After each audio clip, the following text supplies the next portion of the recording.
Je suis la femme que je suis parce que j'ai fait confiance à Dieu. Je suis sous son autorité. C'est une décision de ne pas se reposer sur sa propre intelligence, de ne pas faire les choses selon soi, de ne pas forcer les choses. Tu sais, quand tu veux tellement quelque chose et puis tu te dis, je vais faire des efforts, je vais faire ci, je vais faire ça. Tu essaies de forcer les choses, la porte est fermée, tu te dis, je vais défoncer cette porte-là et tout. Je veux passer, ok? C'est un choix de suivre Dieu, d'être sous son autorité. Et très peu de personnes comprennent que la bénédiction est attachée à l'obéissance et que chaque saison dans ta vie compte. Revenons à ce que je t'ai dit au début. Je suis la femme que je suis parce que je suis sous l'autorité de Dieu. Je vais te raconter une petite histoire. Il y a très longtemps, j'ai travaillé dans de grands cabinets d'avocats à la City à Londres. Aïe, aïe, aïe, la tête pas t'es capoté, moi. J'ai l'impression, écoute, j'étais jeune, je te dis ça, j'ai 36 ans aujourd'hui. Quand je suis arrivée en Angleterre, j'avais peut-être 22, 23 ans. Tu comprends, j'étais jeune. C'était comme si c'était la réussite pour moi. Après avoir galéré pendant 2 ans, je me dis, je suis enfin là où je dois être. Tu vois, je marche avec mes talons dans les cabinets d'avocats des personnes et tout. Et la tête pas t'es capoté, moi. J'étais là. Waouh, j'ai réussi ma vie. Moi, petite Martiniquaise, j'étais jeune encore une fois. Petite Martiniquaise, je suis à Londres et tout. J'étais tellement contente, je dis je parle anglais, bla bla bla bla bla. Le début. Donc je me suis habituée à un certain service, à une certaine qualité, comment dire ça, dans le choix du petit déjeuner. Par exemple, il y avait du thé, pas n'importe quelle marque de thé. Pour nous, il y avait du thé. Il y avait beaucoup de choses en fait qui étaient à la disposition des employés gratuitement. Quand on faisait des réunions, il y avait des biscuits, du thé et d'autres choses. OK? Mais oui, si on a faim, il faut manger. On ne va pas mourir dans la réunion de la personne quand même. Je t'embête avec ça. Je t'embête, OK? Je t'embête. Donc, même par exemple le service informatique, on pouvait les contacter à tout moment, intervention rapide. Il y avait dans un cabinet d'avocats, il y avait une cantine. Donc la cantine ne coûtait pas cher pour les employés, ce qui était bien, tu dépensais pas beaucoup pour manger à la cantine. Il y avait un service, la poste aussi, à l'intérieur du cabinet. Donc il y avait quelqu'un qui venait m'apporter en fait mes colis, les colis de ASOS. Je faisais du shopping en ligne et il venait m'apporter ça dans mon bureau. Il y avait même mon nom sur la porte. Donc je te dis quelque chose, je me suis dit c'est bon, j'ai réussi ma vie. Toutes les années de sacrifice et de souffrance, tous ces efforts ont payé, ok? Et puis ensuite, il s'est passé beaucoup de choses. J'ai fait d'autres prières et Dieu m'a positionné ailleurs. Il m'a positionné dans le public. Le public, là où j'étais, il n'y avait pas beaucoup d'argent là. Je te dis quelque chose. Service informatique prenait 2 jours pour régler un problème. Comment dire ça? Cabinet d'avocat, ça veut dire que tout brille. Je te dis, tout brille, tout est parfait, ça sent bon. Franchement, tout est au top. Dans le public, là où j'étais, c'était pas la même chose. Le bâtiment, c'était... Donc, et le thé, fallait qu'on devait acheter notre thé, notre sucre. On dit, oh la moyenne là. Non, mais écoute-moi, j'étais jeune. Encore une fois, j'étais jeune. Mais ce qu'il faut savoir, c'est que Dieu m'a positionné dans ce travail-là. Ok, moi, je voulais partir au bout de 3 mois. Je dis, Seigneur, pour d'autres raisons, parce que les dossiers étaient trop difficiles. J'ai dit au Seigneur, écoute, on retourne à la City. J'ai dit, Seigneur, ouvre une autre porte pour moi. Il m'a dit, non, je t'ai positionné là.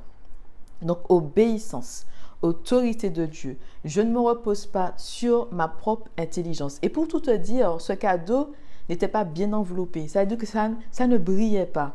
Mais par contre, je suis resté ces 4 ans-là avec Dieu. Et c'est le travail qui m'a le plus béni. C'est-à-dire que j'ai eu des connaissances sur tout ce qui est abus physique, abus émotionnel, abus sexuel, négligence physique et négligence émotionnelle chez les mineurs. J'ai fait des formations sur les violences domestiques, le harcèlement, blablabla. Bla, bla, bla. Je ne vais pas entrer dans les détails, c'est trop long. C'est le travail qui m'a le plus béni, c'est le travail où j'ai le plus appris. C'est le travail aussi où j'avais des collègues en or, ok? Des collègues en or. Parce que dans les cabinets d'avocats, tu sais très bien qu'on peut te remplacer à tout moment. Ok, ta place, c'est de l'or. On peut te remplacer à tout moment. Il y a des candidats là qui se battent pour avoir ta place. Ok. Et c'est-à-dire que dans ce travail-là, le Seigneur a utilisé toutes les mauvaises, parce qu'il y a de mauvaises situations, hein, toutes les mauvaises situations pour me façonner. Donc, quand je te dis que chaque saison a un but, Dieu est aussi dans les détails. Il te positionne quelque part pour que tu sois façonné. Mais quand ce n'est pas, selon toi, là où tu dois être, tu vas te dire, mais c'est pas, ça ne vient pas de Dieu. Écoute-moi, ce cadeau-là n'était pas bien emballé. Je me suis pas dit, ça ne brillait pas. J'ai dit, j'étais en haut. Pour moi, j'ai l'impression que comme si on est descendu. Tu comprends? C'est le travail qui m'a le plus béni. Accepter, laisser Dieu guider tes pas. Faire ce qu'il te demande de faire. Entendre et suivre ses instructions. Parce que tu peux entendre et dire non à Dieu. Je connais des gens, hein, ils me disent, Dieu m'a dit, mais je n'ai pas fait. La bénédiction est attachée à l'obéissance. Si tu obéis à Dieu, si tu te positionnes là où il te demande d'être, là où il guide tes pas, tu seras façonné. Il va te préparer pour la prochaine saison. Avant de commencer la femme victorieuse, le Seigneur m'a préparé pendant des années. Ok? Pendant des années. Même le pays de naissance, ce n'est pas par hasard. Même le pays où je suis né, ce n'est pas un hasard. Même les langues que je parle, hein, ok, dont le créole. Moi, je te dis quelque chose, le créole, c'est ma langue du cœur. L'anglais, c'est ma langue par défaut. J'aime beaucoup parler le français, mais, ok. Alors, je fais quelque chose. J'aime beaucoup parler le français, mais le créole, langue du cœur. C'est la langue du cœur. C'est la langue que je crois qui est la plus forte en moi, là, c'est le créole. Et l'anglais, c'est ma langue par défaut parce que j'évolue dans un monde anglophone, pas francophone. Tu comprends? Il y a tout qui compte. Dieu va mettre les bons livres devant tes yeux, les bonnes personnes sur ton chemin, les bonnes opportunités pour te façonner à son image, pour ouvrir tes yeux, pour renouveler ton intelligence. Un autre exemple vite fait. Donc, avec Petit Papa, nous marchons. Il m'a dit, Jessie, voici l'endroit où tu vas vivre. Mais je n'étais pas contente. Aïe, aïe, aïe, je n'étais pas contente. J'ai dit à Dieu, mais c'est quoi ça? Car Dieu en soi était bien, mais pour moi, je ne comprenais pas les choix de Dieu. Et j'ai dû rester là pendant 3 ans. Ça, c'est de l'obéissance. Tu comprends? Ça, c'est de l'obéissance. Parce que j'ai dit à Dieu, on ne reste pas là, toi, moi. J'ai fait 3 ans, non, 4 ans. J'ai fait 4 ans quand même là, ok? C'est l'obéissance.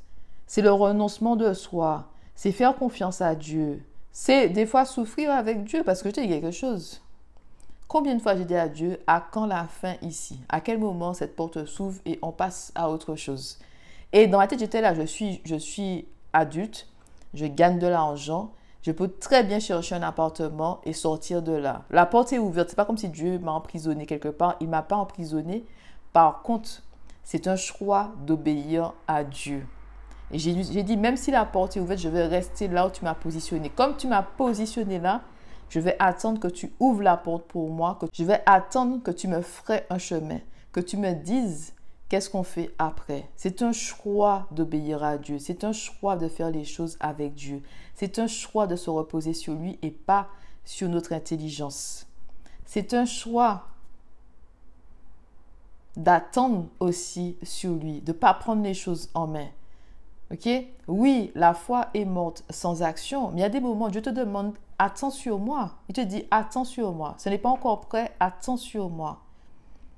Il y a des moments où il te dit « Passe à l'action ». Par exemple, pour le travail, Dieu m'a déjà dit une fois « Envoie tes CV, Jessie, et je vais faire le reste ». Donc, je suis passée à l'action et Dieu a montré « Voici le travail que j'ai pour toi ». Tu comprends?